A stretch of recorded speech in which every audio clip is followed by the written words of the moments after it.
En la penumbra de la selva mexicana, hay historias que los ancianos del pueblo cuentan con voz temblorosa y miradas perdidas.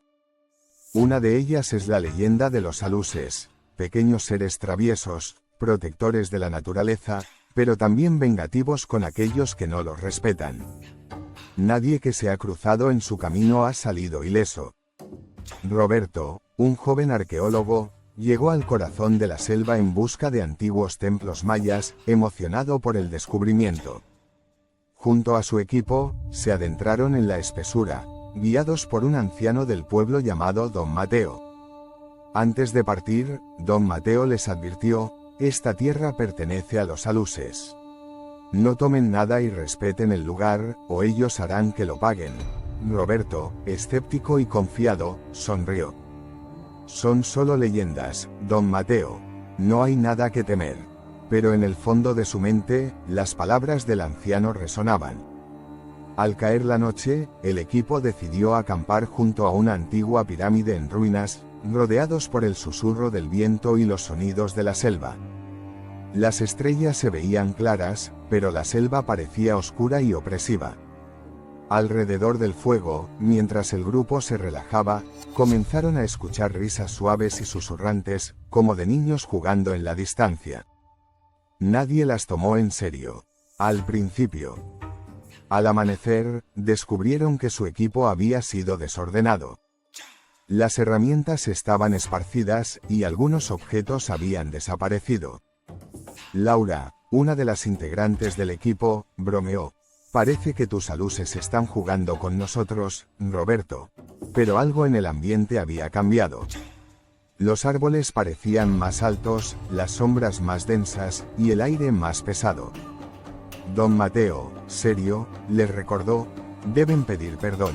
Han enfadado a los guardianes de la selva. Roberto, decidido a no dejarse intimidar por supersticiones, ignoró la advertencia. Ese día, continuaron con sus excavaciones, encontrando pequeños artefactos mayas. Sin embargo, cuando Roberto guardó uno de ellos en su mochila, algo cambió. El ambiente se volvió helado, y el viento dejó de soplar. La selva quedó en completo silencio. Esa noche, las risas volvieron, pero esta vez más cerca. Pablo, el fotógrafo del grupo, se despertó sobresaltado en medio de la oscuridad, asegurando que había visto pequeñas figuras corriendo entre los árboles. Sus ojos brillaban en la oscuridad. Nadie le creyó, hasta que comenzaron a verlas también. Las noches siguientes se volvieron más extrañas y aterradoras. El fuego del campamento se apagaba sin razón, las risas se volvían burlonas, y las pequeñas figuras de los aluses se acercaban cada vez más, observando desde la espesura, sus ojos brillando entre las sombras. Un día, Laura desapareció sin dejar rastro.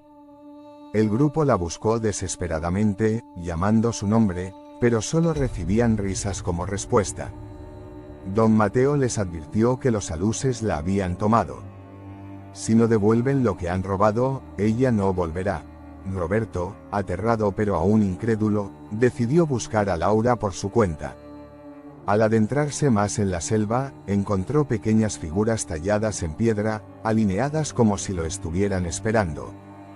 De repente, las hojas a su alrededor empezaron a moverse, aunque no había viento. Entre los árboles, los ojos de los aluses brillaban más intensamente, mirándolo fijamente. De repente, sintió una mano fría en su hombro.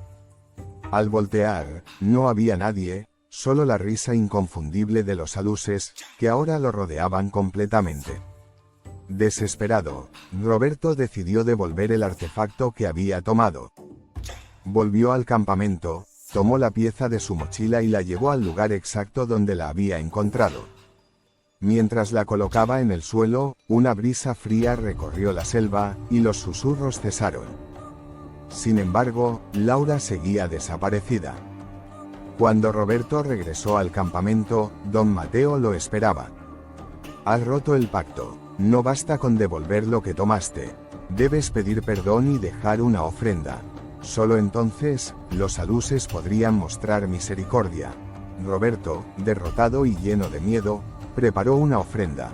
frutas, flores y velas, tal como don Mateo le había indicado. Esa noche, el grupo se sentó en silencio, esperando una señal. Alrededor de la medianoche, las risas volvieron, pero esta vez no eran burlonas. Las pequeñas figuras aparecieron brevemente entre las sombras, pero no se acercaron. Al amanecer, encontraron a Laura en el mismo lugar donde había desaparecido, confundida y asustada, pero ilesa. El equipo salió de la selva al día siguiente, con la sensación de que algo los vigilaba. Nadie volvió a mencionar lo sucedido, pero Roberto nunca olvidó la advertencia de don Mateo. Sabía que los aluses habían mostrado piedad, pero que siempre estarían vigilando. En la entrada de la selva, don Mateo sonrió débilmente. Nunca jueguen con los guardianes de la selva. Ellos siempre recuerdan.